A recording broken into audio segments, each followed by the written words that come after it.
সমুদার মাছগুলো বাসে মাছগুলা বাসে এর দাম কতগুলো টাকা নিল জানিস মাছগুলা? এটি 300 টাকার মাছ। এখানে কই চটকাইছে রে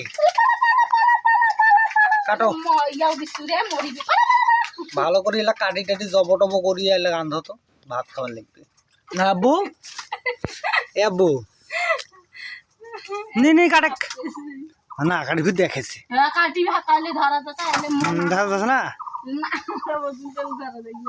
কি মাছ ভাই বলেন তো আব্বু? কষে গেলে কি মাছ? চিংড়ি মাছ। অনেক সুন্দর মাছ গেল। রাইয়ের নাম ভালো করে কাটো। হ্যাঁ আব্বু বটি নাড়িও না, হাত কাটা যাবে। মাছগুলো ভালো করে কাটো।